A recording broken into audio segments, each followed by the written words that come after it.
Nous sommes le 10 novembre 2021 avec le collectif des docteurs non recrutés, le débat TV, à la rencontre des docteurs juste après la conférence de presse. Aujourd'hui, la nation continue de vous découvrir. Vous allez vous présenter, nous dire exactement à l'issue de cette conférence de presse quel a été le mot. Qu'est-ce que les docteurs non recrutés de Côte d'Ivoire ont voulu faire passer aujourd'hui? Alors, merci, docteur Chimindéo, membre du collectif. Aujourd'hui, il était question de donner nos positions sur les propositions qui avaient été faites par le ministre. Il avait fait 5 propositions. La première, c'est qu'on devait composer.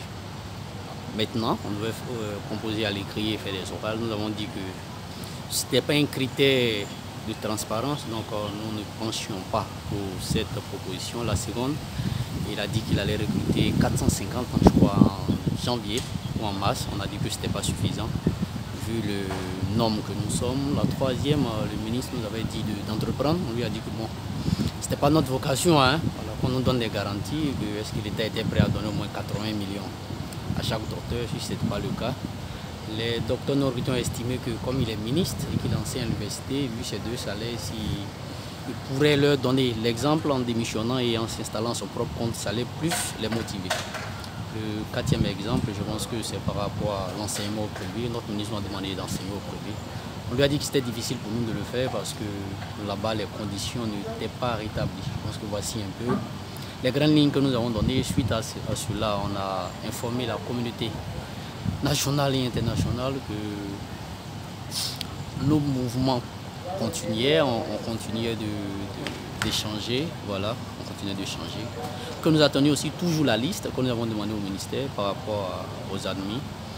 D'ici là, tout en restant ouvert aux négociations, nous allons utiliser dans les prochains jours toutes les formes de voie pacifique et légale que nous avons pour aller remettre notre doléance à main propre au président de la République parce que c'est le décret seul qui pouvait nous aider à aller de l'avant.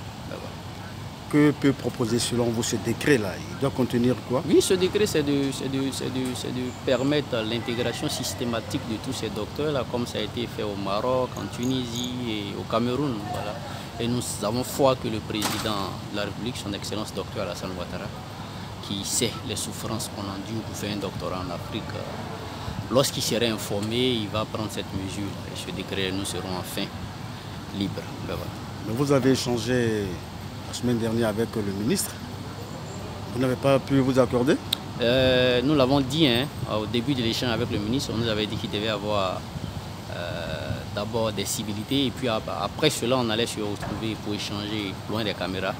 À notre grande surprise, après 1 heure d'intervention du ministre, il nous a fait les propositions, raison pour laquelle nous sommes venus aussi aujourd'hui devant la presse, donner nos remarques à ces propositions. Nous rappelons que les discussions sont toujours ouvertes hein, avec le ministre, mais nous allons utiliser les voies que nous avons pour accéder au plus tôt au président de la République parce que la souffrance est un peu trop prégnante au sein des docteurs chômeurs.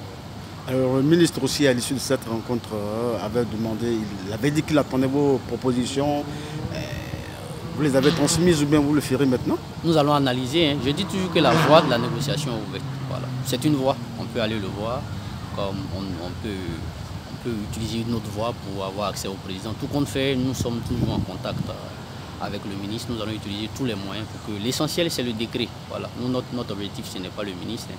L'essentiel, c'est le décret. Ce n'est pas le ministre qui signe le décret. Hein. C'est vrai qu'il peut être un courroie. Si on a d'autres courroies, si on a d'autres moyens qui peuvent nous permettre d'avoir accès au président de la République pour avoir le décret, le ministre même serait heureux hein, qu'on ait ce décret. Donc je pense qu'on va utiliser ça. Pouvez-vous rappeler vos doléances? Elle est claire, il y a une seule déliance, hein, avoir un décret. Voilà. Avoir le décret, que le président de la République nous donne ce décret spécial là pour que nous intégrons enfin la fonction publique. Voilà. Si cela tarde, les Ivoiriens s'attendront encore à des mouvements? Le président ne va pas tarder quand il sera informé. Vous verrez qu'il va. C'est nous qui devons nous évertuer à ce que le président soit vite informé. Vous verrez. Dès qu'il sera informé, vous allez voir qu'il va prendre le décret. Merci. Je vous en prie. C'est le débat TV à la rencontre des membres du collectif des docteurs non recrutés de Côte d'Ivoire.